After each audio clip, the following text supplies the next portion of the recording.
بسم اللہ الرحمن الرحیم۔ ناظرین، جنات انسانوں کے بعد نہیں بلکہ انسانوں سے بہت پہلے سے ہیں۔ جب زمین ابھی خاموش تھی، پہاڑ نئے تھے، جنگل گہرے تھے اور انسان کا نام و نشان بھی نہ تھا، اس وقت زمین پر ایک اور مخلوق آباد تھی جو آگ کی لطیف چنگاری سے پیدا کی گئی۔ یہی جنات تھے، وہ اسی زمین پر چلتے تھے، بستے تھے، لڑتے تھے۔ ان میں قبیلے تھے، بادشاہتیں تھیں، طاقت تھی، رفتار تھی، مگر دلوں میں سرکشی بھی تھی۔ انہوں نے خون بہایا، فساد پھیلایا، زمین کو لرزا دیا۔ تب اللہ نے آسمان سے فرشتوں کو اتارا، جنات کی سرکش قوموں کو کچلا گیا، بہت سے مارے گئے، بہت سے پہاڑوں اور ویرانوں میں بھاگ گئے۔ انہی دنوں میں ایک جن تھا جو عبادت میں ڈوبا رہتا تھا، اس کا نام ابلیس تھا۔ عبادت نے اسے فرشتوں کی صف میں لا کھڑا کیا، مگر تکبر نے ایک سجدے میں سب کچھ چھین لیا۔ آدم علیہ السلام کے سامنے جھکنے سے انکار کیا اور ہمیشہ کے لیے شیطان کہلایا۔ اسی لمحے انسان کی آزمائش شروع ہو گئی اور جنات کا اصل امتحان بھی۔ جنات کی حقیقت یہ ہے کہ وہ نظر نہیں آتے مگر موجود ہیں۔ وہ ہمیں دیکھ سکتے ہیں مگر ہم انہیں نہیں دیکھ سکتے۔ وہ کھاتے پیتے ہیں مگر ہماری طرح نہیں۔ وہ شادیاں کرتے ہیں، اولاد رکھتے ہیں، قبیلے بناتے ہیں، مرتے ہیں اور قبریں بھی رکھتے ہیں۔ قیامت کے دن وہ بھی اللہ کے سامنے کھڑے ہوں گے، ان سے بھی سوال ہوگا۔ ان میں بھی مسلمان ہیں جو قرآن سنتے ہیں تو رو پڑتے ہیں، سجدے میں گر جاتے ہیں اور کہتے ہیں ہم نے ایک عجیب قرآن سنا ہے جو سیدھے راستے کی طرف رہنمائی کرتا ہے۔ اور ان میں بھی کافر ہیں جو شیطان کے راستے پر چلتے ہیں، وسوسے ڈالتے ہیں، خوف پھیلاتے ہیں، انسان کو کمزور کرنے کی کوشش کرتے ہیں۔ جنات کو طاقت دی گئی، وہ تیزی سے سفر کرتے ہیں، دیواروں کے پار گزر جاتے ہیں، بھاری چیزیں اٹھا لیتے ہیں۔ حضرت سلیمان علیہ السلام کے دربار میں وہ محل بناتے تھے، سمندر کی تہوں سے خزانے نکالتے تھے، مگر یہ سب طاقت اللہ کے حکم سے تھی۔ ذرا سا حکم ہٹا تو وہ بھی مجبور اور بے بس، وہ انسانوں کو نقصان نہیں پہنچا سکتے جب تک انسان خود اللہ کی حفاظت سے باہر نہ نکلے۔ اسی لیے جو شخص بسم اللہ کہتا ہے، نماز قائم کرتا ہے، آیت الکرسی پڑھتا ہے، اس کے گرد ایک ایسا حصار بن جاتا ہے جسے کوئی جن، کوئی شیطان توڑ نہیں سکتا۔ اصل حقیقت یہ ہے کہ جنات ہمیں نقصان پہنچانے کے لیے نہیں بنائے گئے۔ وہ بھی آزمائش میں ہیں، وہ بھی بندے ہیں، وہ بھی اللہ کے محتاج ہیں۔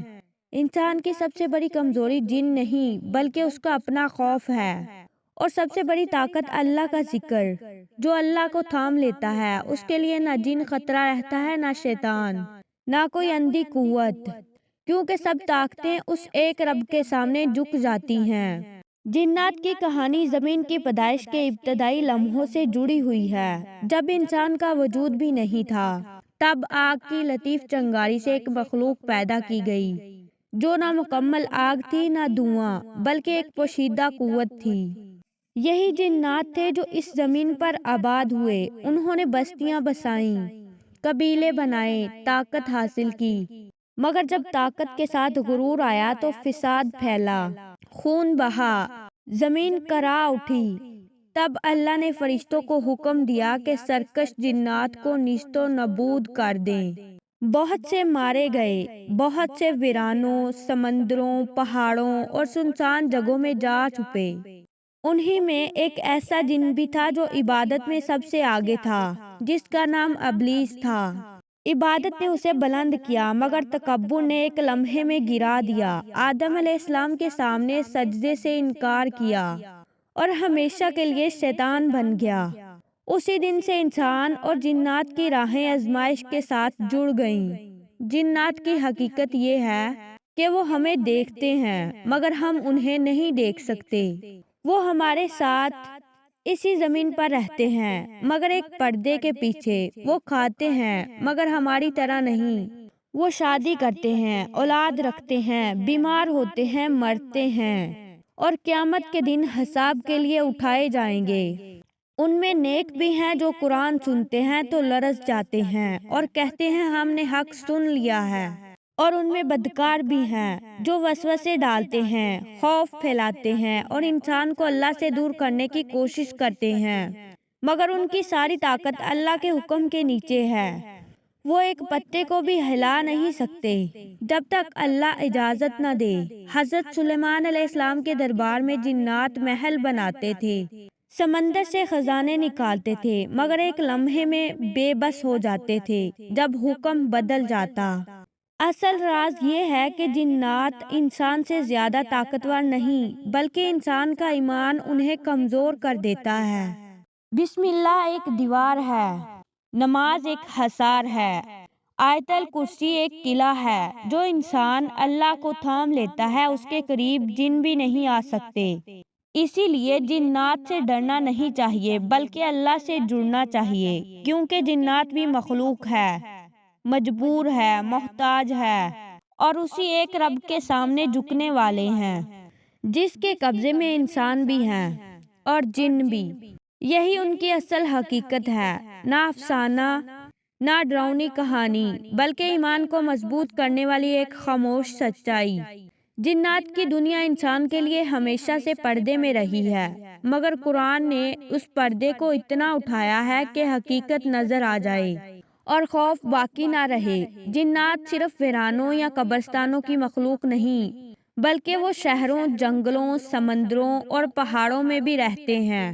وہ انسانوں کی طرح مختلف شکلوں اور عادات کے حامل ہوتے ہیں، کوئی خاموش اور عبادت گزار، کوئی سرکش اور شریر، کوئی علم کا طالب اور کوئی گمراہی کا پجاری۔ ان کے درمیان بھی خاندان ہوتے ہیں، محبتیں ہوتی ہیں، دشمنیاں ہوتی ہیں۔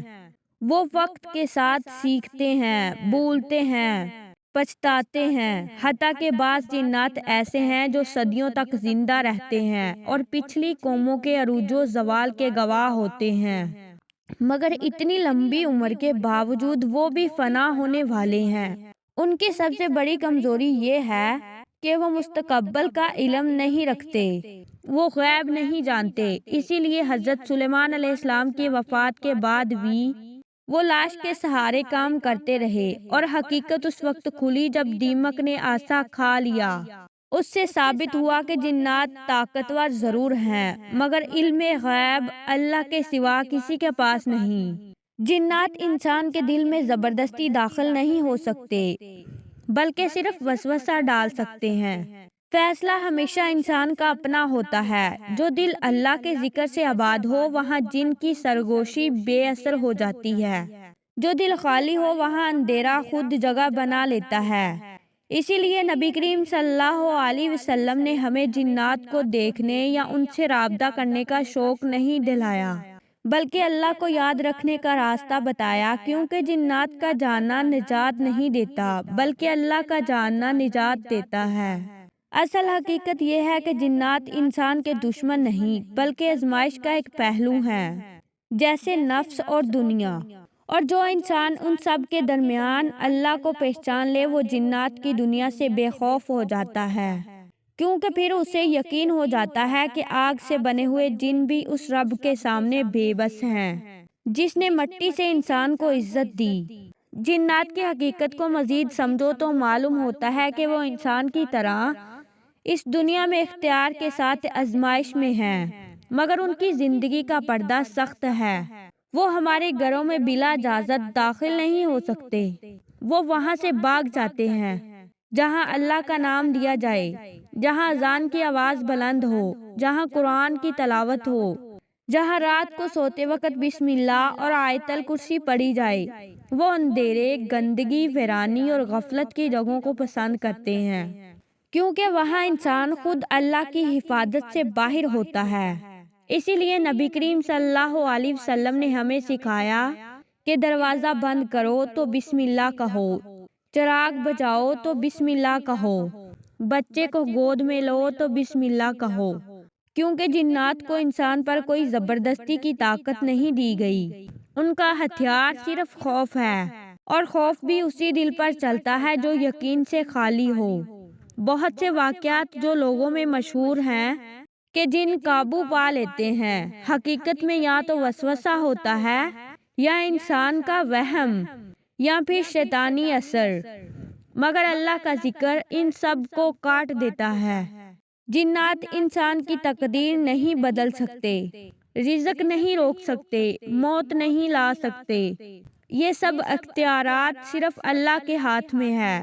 جنات کا سب سے بڑا دھوکہ یہ ہے کہ وہ خود کو طاقتور دکھاتے ہیں تاکہ انسان ان سے ڈر کر اللہ کو بھول جائے، حالانکہ سچ یہ ہے کہ ایک سچا سجدہ، ایک سچی دعا، ایک سچی توبہ ان کی پوری دنیا ہلا دیتی ہے۔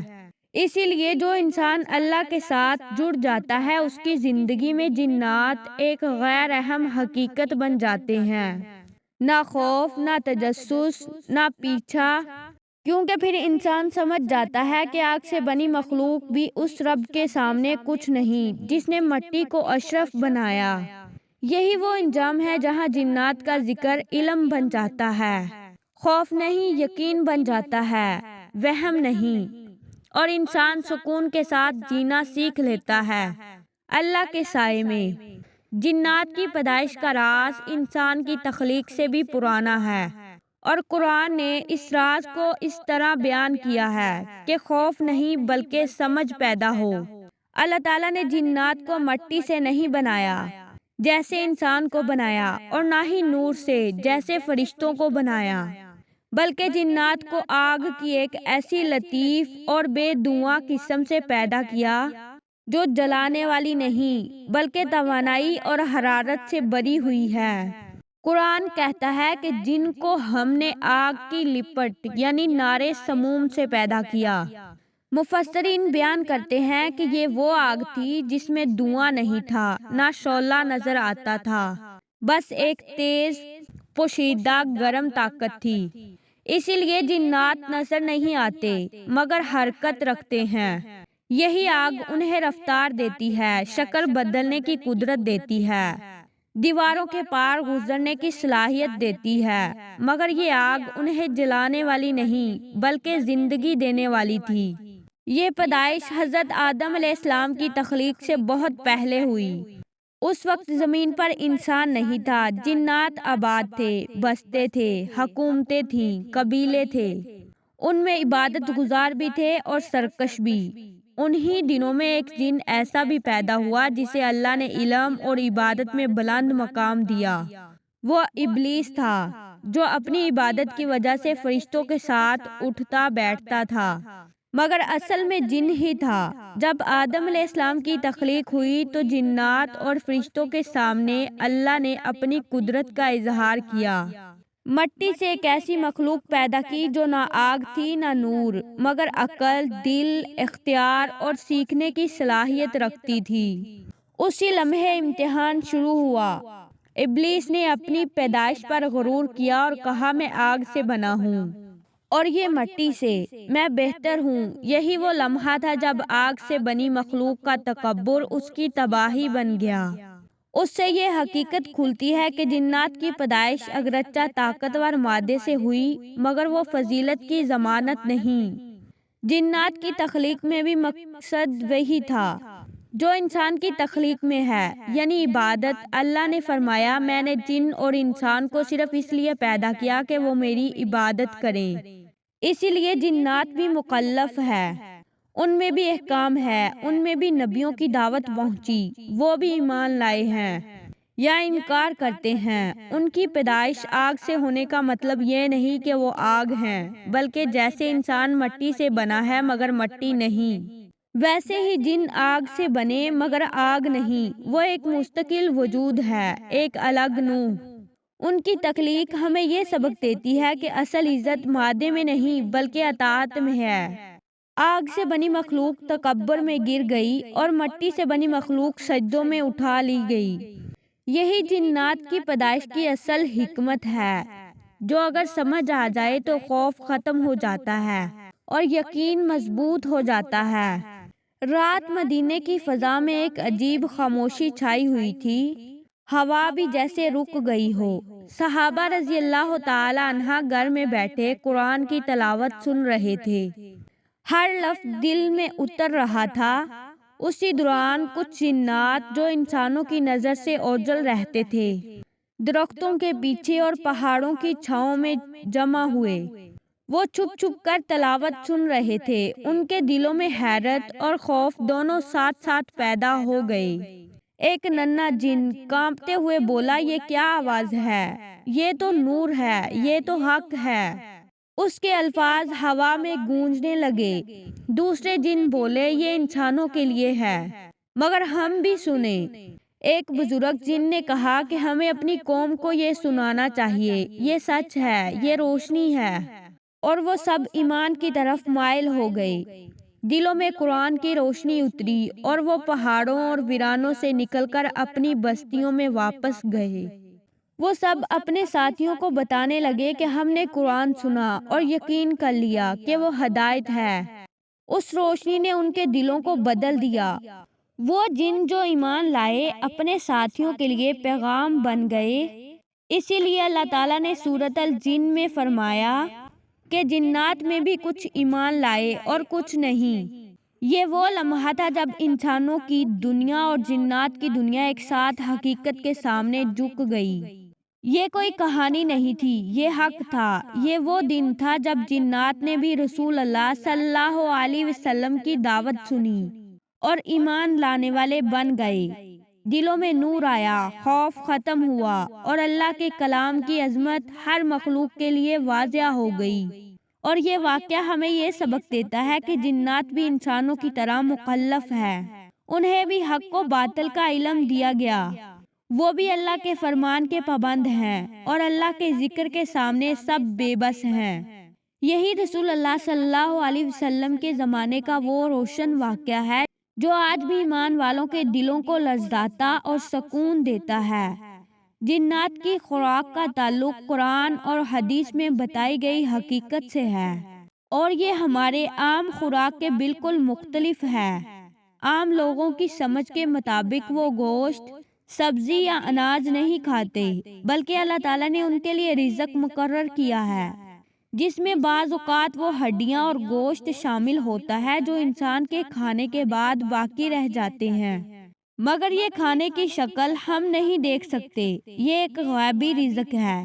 حدیث میں آیا ہے کہ جو ہڈی یا گوشت اللہ کے نام کے ساتھ استعمال ہو، وہ جنات کے لیے بھی رزق بن جاتا ہے۔ اس پر گوشت اگتا ہے جو انسان نہیں دیکھ سکتا، مگر جنات اسے خوراک کے طور پر لیتے ہیں۔ اس کے علاوہ جنات عام طور پر وہ جگہ پسند کرتے ہیں جہاں غفلت، اندھیرا اور ناپاکی ہو، کیونکہ وہاں انسان اپنا ذکر کم کرتا ہے اور اللہ کا نام بھول جاتا ہے۔ اسی لیے نبی صلی اللہ علیہ وسلم نے فرمایا کہ ہڈی اور گوبر سے استنجا نہ کرے، کیونکہ یہ جنات کا رزق ہے۔ یاد رکھیں کہ ہر جن خوراک ایک جیسی نہیں لیتا۔ کچھ جن عبادت گزار اور نیک ہیں، وہ پاکیزہ چیزیں اور اللہ کے ذکر سے پیدا شدہ رزق کھاتے ہیں، اور کچھ سرکش اور شیطانی جن بدی اور ناپاکی کی طرف مائل ہوتے ہیں۔ اصل سبق یہ ہے کہ جنات کا رزق انسان کی چھوٹی سی توجہ، ذکر اور بسم اللہ سے بھی منسلک ہوتا ہے، اور وہ ہرگز انسان کے رزق میں دخل اندازی نہیں کر سکتے۔ سب کچھ اللہ کے حکم سے ہوتا ہے۔ اس لیے جنات کی خوراک کا تعلق صرف اللہ کے بنائے ہوئے نظام اور رزق سے ہے۔ یہ کسی حد تک غیب کی دنیا کی ایک حقیقت ہے جسے ہم اپنی آنکھوں سے نہیں دیکھ سکتے، مگر جو قرآن اور حدیث نے بتایا وہ حق اور سچ ہے۔ جنات کی خوراک اور ان کی زندگی کا راز انسانوں کی سمجھ سے بالکل مختلف ہے۔ وہ ہم جیسے کھانے پینے کے عادی نہیں ہے۔ ان کے لیے رزق کا نظام اللہ نے مخصوص بنایا ہے۔ قرآن اور حدیث کے مطابق جنات آگ کی لطیف قسم سے پیدا ہوئے ہیں، اور ان کا جسمانی وجود بھی انسانوں کی طرح گوشت اور ہڈیوں پر منحصر نہیں، بلکہ ان کی خوراک بھی ایک غیبی شکل میں ہوتی ہے۔ حضرت عبداللہ بن مسعود رضی اللہ تعالیٰ عنہ سے روایت ہے کہ نبی صلی اللہ علیہ وسلم نے فرمایا کہ جو ہڈیاں یا گوشت اللہ کے نام سے کھایا جائے، وہ جنات کے لیے بھی رزق بن جاتا ہے، اور اس پر گوشت اگ جاتا ہے جو انسان نہیں دیکھ سکتا، مگر جنات اسے اپنے لیے غذا سمجھتے ہیں۔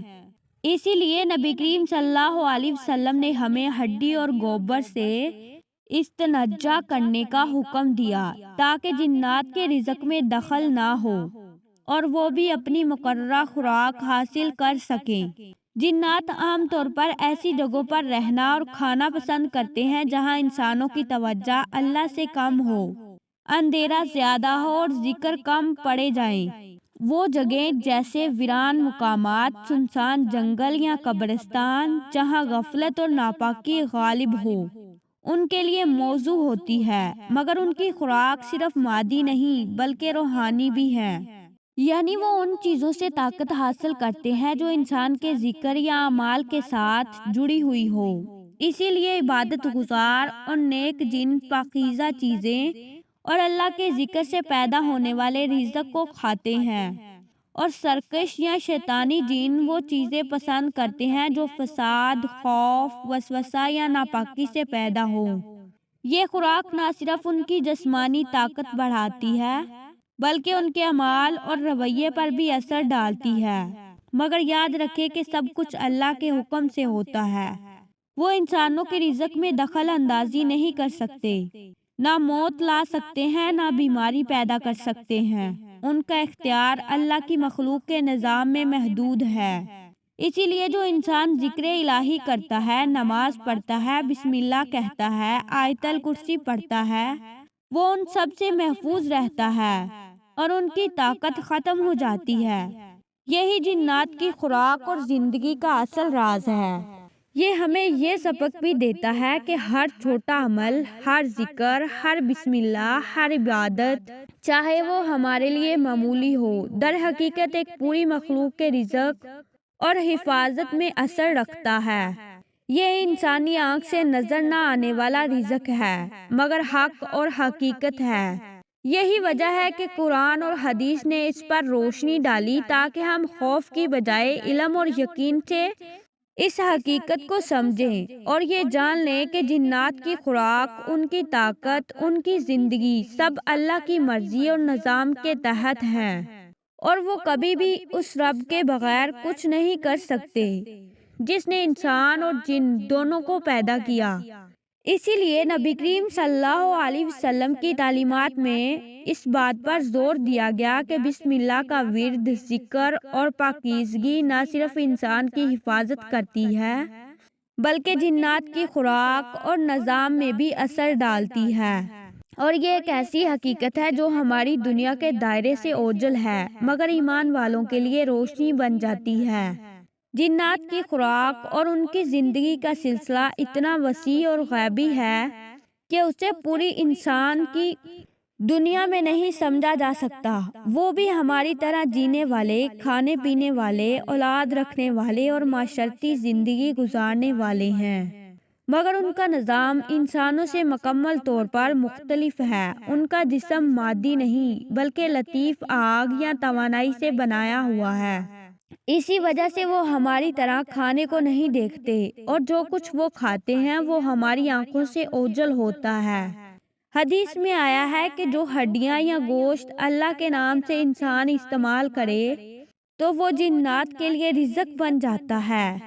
اس پر گوشت اگتا ہے جو ہم نہیں دیکھ سکتے مگر جنات اس پر لطف اٹھاتے ہیں۔ یہ ظاہر کرتا ہے کہ جنات کا کھانا صرف مادی غذا نہیں بلکہ ایک غیبی رزق ہے جو اللہ کی قدرت سے پیدا ہوتا ہے۔ وہ خاص طور پر ایسی جگہوں کو ترجیح دیتے ہیں جہاں انسان غفلت میں ہو، ذکر اللہ کم ہو، اندھیرا اور تنہائی زیادہ ہو۔ یہ مقامات ان کے لیے قدرتی خوراک اور قوت کا ذریعہ بن جاتے ہیں۔ اس کے علاوہ جنات کے کھانے اور پینے میں بھی پاکیزگی اور ناپاکی کا اثر پڑتا ہے۔ نیک جن پاکیزہ چیزیں، عبادت سے پیدا شدہ رزق اور ذکر الہی سے جڑی قوتیں پسند کرتے ہیں، جبکہ سرکش یا شریر جن ایسی چیزیں پسند کرتے ہیں جو فساد، خوف، وسوسہ، جھوٹ اور ناپاکی پیدا کرتی ہیں۔ مگر یہ سب کچھ اللہ کے حکم کے تابع ہیں۔ وہ کسی بھی انسان پر زبردستی اثر نہیں ڈال سکتے، نہ رزق روک سکتے ہیں، نہ موت لا سکتے ہیں، نہ بیماری پیدا کر سکتے ہیں۔ ان کی طاقت محدود اور اللہ کی اجازت سے مشروط ہے۔ اسی لیے نبی کریم صلی اللہ علیہ وسلم نے فرمایا کہ ہڈی اور گوبر سے استنجا نہ کیا جائے، کیونکہ یہ جنات کا رزق ہے۔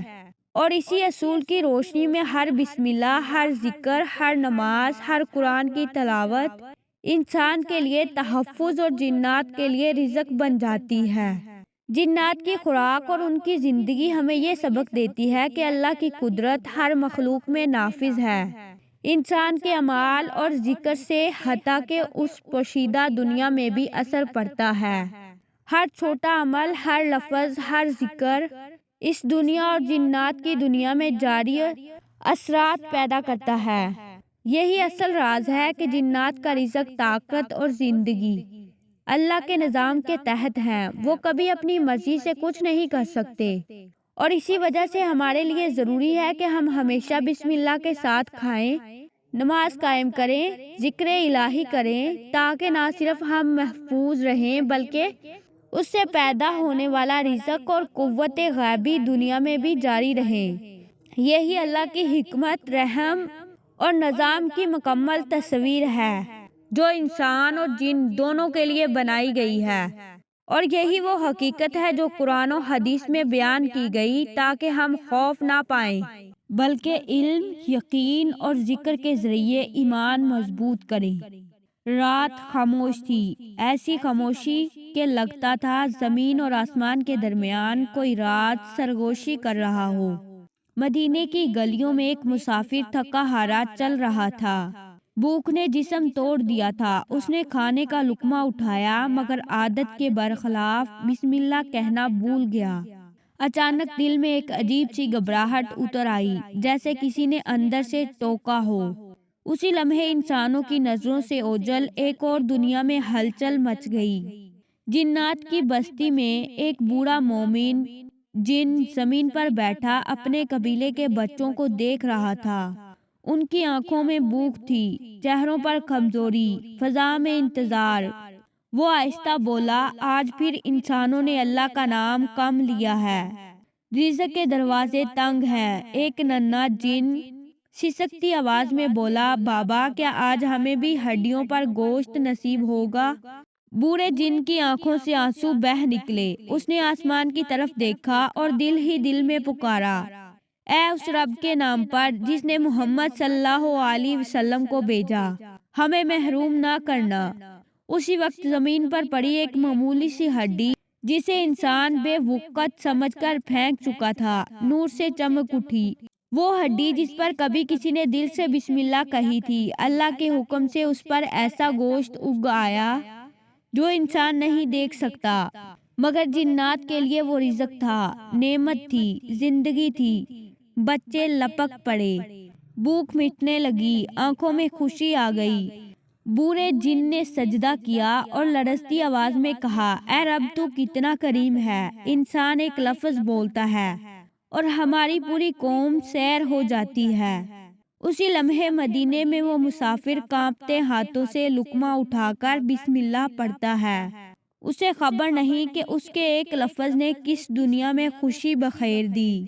اسے معلوم نہیں کہ نبی کریم صلی اللہ علیہ وسلم نے کیوں فرمایا تھا کہ ہڈیوں اور گوبر سے استنجا نہ کرو، کیونکہ وہ تمہارے جن بھائیوں کا رزق ہے۔